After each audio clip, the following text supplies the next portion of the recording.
The US president, that is Mr. Donald Trump, has done it again. What he has basically threatened to do with India, now he has done it. Yes, you heard it right. Mr. Donald Trump has again raised the tariffs on India.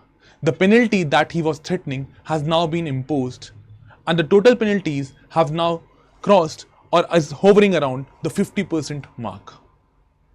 Now, this tariffs that have been imposed this time by Trump also comes with a leeway, that is, a breathing period has been given to India to finalize any kind of deal with Donald Trump and to reorient its policy regarding whether it wants to import oil from that of Russia or not. India, in its press note, has also taken an active stand against the policy of Donald Trump. Now, this is not just a mere economic decision. It is basically a coercion. It is an attack on the India's sovereignty. Why? Because the sovereignty implies the decision-making capability in both internal as well as external matters. And if it is in Indian interest, then India should not be threatened or arm twisted with the tariffs or any kind of other methods to stop its oil imports from that of Russia, because they are in the Indian interest and the interest of the Indian people. And this is what Prime Minister Modi has also highlighted in the speeches that he has made, that it is in the interest of the Indian farmers that he is willing to basically face any kind of tariffs that will be imposed by Donald Trump. My name is Ankit Kaul. In this video, we'll try to understand what is the impact of these attacks or the tariffs being put out by Donald Trump on India and how can India counter the same. Now let us understand what is happening. In a strategic move, the US President Donald Trump has announced 25% of additional tariffs. Now 25% of the tariffs were announced earlier. This was the penalty that he was talking about. Now he has imposed this penalty to the tune of 25%, which is taking the total tariffs on India to the tune of 50%, making it one of the highest in the world. India also received support from partners like that of Brazil in BRICS. Or even China has come out and stood in support of India, with the spokesmen of the Chinese embassy in India have spoken with regard to the support to India. Now, this is a threat because this is not a decision that is taken from the economic perspective, but it is an economic coercion that US is pushing on India to make sure that India follows what US is saying. That is why I have said you in the beginning that it is an attack on our sovereignty. Now, it is aimed at forcing India to a favorable trade agreement rather than penalizing energy ties with Russia. This is a tactic. The psychologists have analyzed, the international scholars are saying that this is a deliberate technique of Donald Trump in which he is trying to pressurize India because the deal is near the conclusion, which was to be summarized by the October 2025 this year. Now, what Donald Trump is doing, by imposing these sanctions, it is putting a psychological pressure on India and it is shifting the onus on India to make sure that the deal is compliant with the US-led agenda. So this is a deliberate technique of Donald Trump to pressurize India and to force a deal which will be favorable to the US. Then the potential impact of these Trump's new tariff on India will be on the domestic consumers in US. That is, it will act like a tax.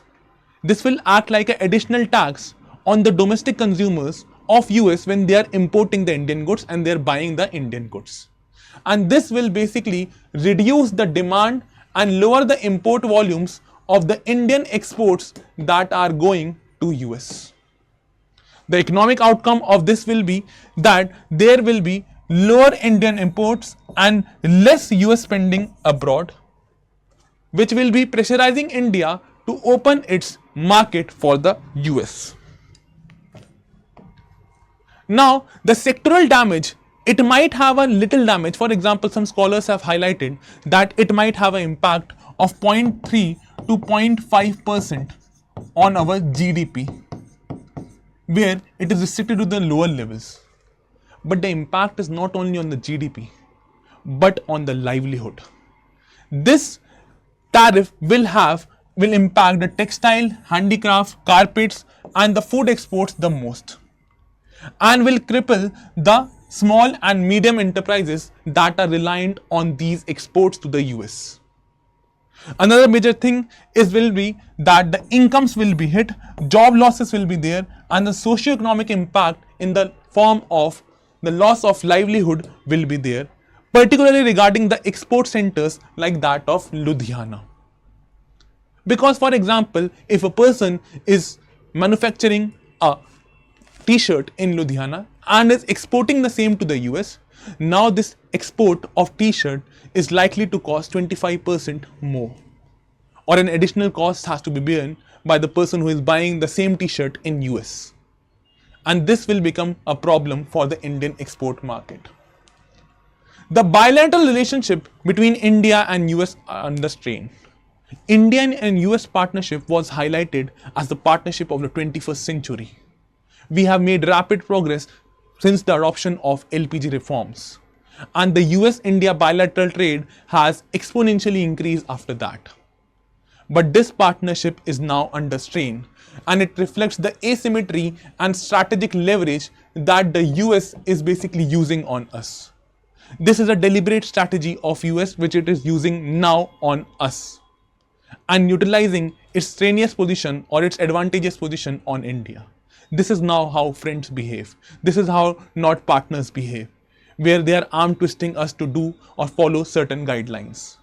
India's trade with Russia has surged, and we know that it has surged from 2021 levels to tenfold today. There is no doubt in that. We have reached the $65 billion mark, and 35% of the crude oil that India imports today comes from Russia. We know this fact. No one needs to lecture India on that. But so does the EU. The European countries are also importing more than $70 billion of exports or imports from Russia. Even the US, who is preaching us a lesson, imports close to around $6 billion or 5 point some billion dollars of imports from Russia, to which Trump said that he is not aware of the same. So it is more than an economic penalty. It is an attack. It is a coercive tactic which is being utilized by the US. Tariffs will serve not only the economic but also the geopolitical purpose. That is, it is applying the pressure to extract the compliance from India. Now, what can India do? India can basically, in the short term, we cannot follow a retaliatory technique like that of China. We have to understand. When we'll understand our problem, then only we can respond to the same. We have to understand one thing, that we are not China, we are not the factory of the world. So a retaliatory tactic or retaliatory tariffs will not work in this case.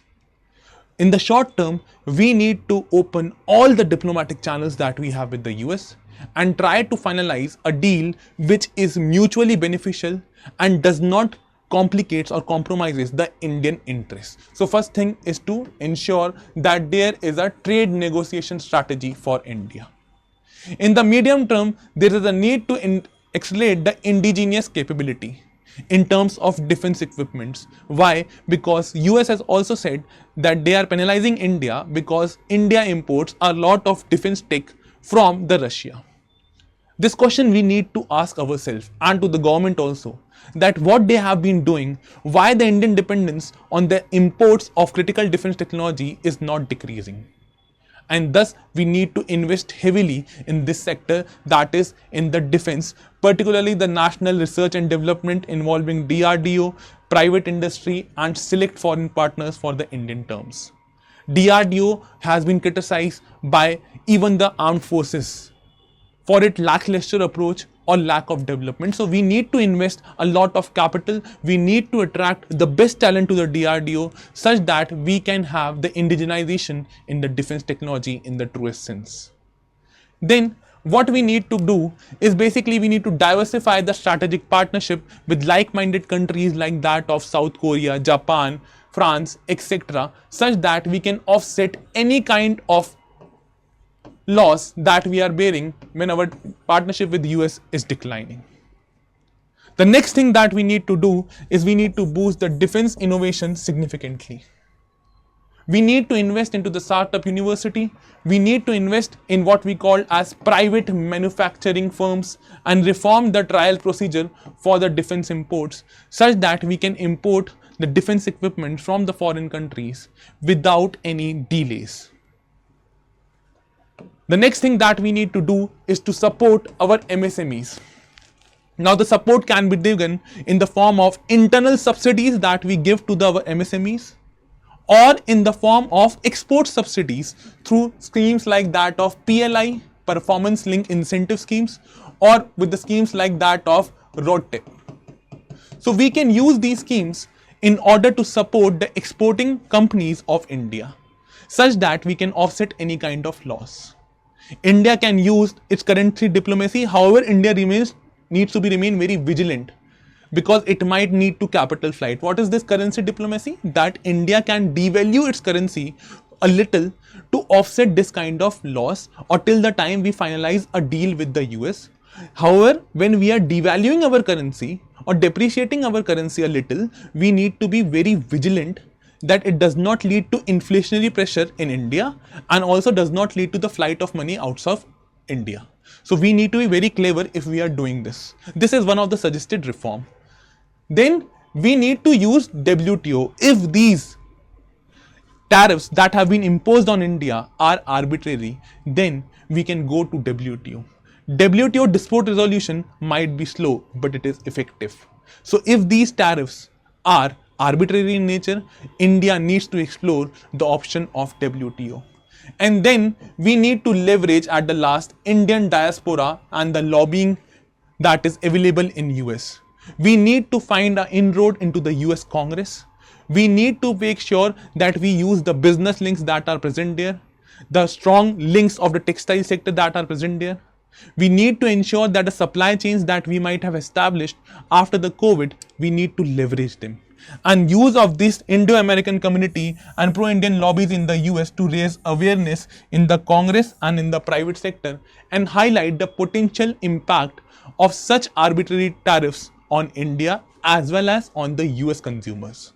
Because this tariffs will not only be detrimental for India, but it will be also detrimental for the US consumers. Also, at the same time, it will be detrimental for what we call as the India-US deal as a whole or India-US partnership as a whole. I hope this video brings you much more clarity about what it is happening, how this impact, how this attack is not, or how this tariff is just not an economic diplomacy or economic step, rather a great geopolitical game that the US is trying to play and the economic coercive tactics that the US is posing on India and how India can respond to the same. Thank you.